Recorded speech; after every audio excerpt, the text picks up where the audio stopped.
You know, when we think of an impenetrable fortress, we usually picture, like, massive stone walls, right? Right. Yeah. But what if the ultimate fortress wasn't made of stone at all, but entirely of water? We've got a fascinating deep dive for you today exploring exactly that. We're pulling from this huge stack of historical archives, archaeological summaries, and trade records to figure out how a kingdom built on an island sustained a 417-year empire. Yeah, so we're talking about the Ayutthaya Kingdom. It was this massive Southeast Asian superpower ruled by 5 distinct dynasties over that time. And its secret weapon was really just pure geography. Because it was literally an island. Exactly, an island surrounded by 3 major rivers. You've got the Chao Phraya, the Passak, and the Lokburi. And those rivers created this massive self-sustaining engine. Right, because of the water? Yeah, the water deposited rich soil, making it a dominant agricultural hub, while simultaneously turning it into a premier international trading port. So they basically have an island that just prints food and money. Pretty much, yeah. Yeah. But I'm trying to picture how you actually manage a money-making island for 4 centuries. I mean, the sources mention the first kings of the Uthong and Sufanabum dynasties set up this Jatusadum system. Right, the 4 pillars. Yeah, which basically looks like a modern corporate C-suite. They split duties into Wing, Wang, Clang, and Na. So that's city ops, palace HR, treasury, and agriculture. But wait, in the 14th century, without modern communication, wouldn't those 4 pillars just form their own factions and rebel? Well, that is exactly why this compartmentalization was so brilliant. By keeping those domains strictly separated, no single minister had the money, the food, and the manpower to launch a successful coup. Oh, wow. Right. But they went further than just clever bureaucracy to protect the throne. As they expanded and absorbed the neighboring Khmer civilization, they adopted their concept of Devaraja. Which translates to divine king, if I remember correctly. Exactly. A literal living god. So the CEO essentially promotes himself to a deity. Yeah, it's a brilliant psychological mechanism. I mean, if the ruler is a sacred deity, questioning the state isn't just treason anymore. It's heresy. Exactly. You risk your soul, not just your life. Okay, but if you convince yourself and your people that you're a living god, you aren't going to just stay confined to one island. You're going to expand. Oh, absolutely. And that theological shift triggered massive military friction, particularly with Burma, which led to the famous White Elephant War. Okay, I have to pause you there because when I read that in the notes, I was so confused. Were they literally fighting, like, against elephants? No, not quite.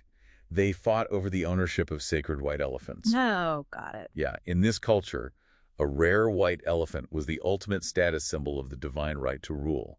Owning them meant the heavens favored you. So, when Ayutthaya amassed several of them, Burma demanded them.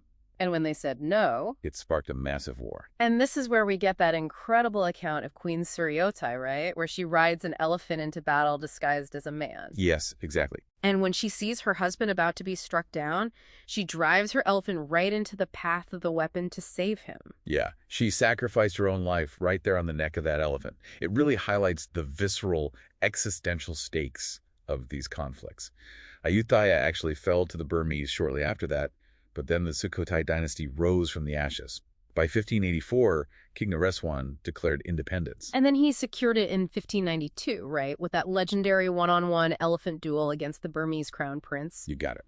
I mean, try to visualize that for a second. 2 leaders atop massive war elephants fighting a literal duel to decide the fate of nations. It's cinematic. And winning that duel pushed the empire to its maximum physical territorial expansion.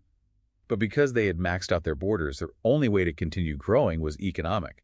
They pivoted to international diplomacy as a defense strategy. Cosmopolitanism as a shield. I love that. The notes say they were hiring Japanese samurai like Yamada Nagamasa for their royal guard. Yep, and they were buying Portuguese mercenaries to mount cannons on their walls. That's wild. It was a very deliberate balancing act.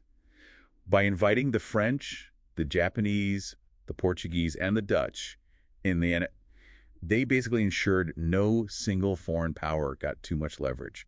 This actually peaked under King Narai. Right. He even sent an envoy all the way to the court of King Louis XIV in France. Exactly. So they are outsourcing their military tech, sending diplomats to Europe, and at the exact same time, they're creating Chindamani, the very first Thai language textbook. Yeah, it's fascinating how they anchored their own cultural identity while globalizing. So confident. And that cultural confidence extended right into their final era, the Bon Phu Luang dynasty. They actually started exporting their culture, sending monks to Sri Lanka to revive Buddhism there. Creating the Siam Nikaya sect, which is like the ultimate soft power flex. Oh, totally. Yeah. But unfortunately, this is where the fortress finally fails.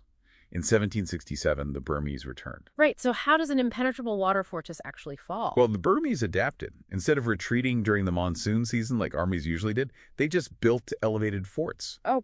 Yeah, they waited out the floods and laid a grinding siege until Ayutthaya starved and burned. So the island fortress was finally breached. But, the core takeaway for you listening today is that learning this history isn't just about memorizing dates. Definitely not. Those 417 years of Ayutthaya absolutely forged the laws, the language, and the cultural DNA of modern cowardice. It's really the blueprint of the modern nation. It is. And let's circle back to where we started. I want to leave you with a provocative thought to mull over today.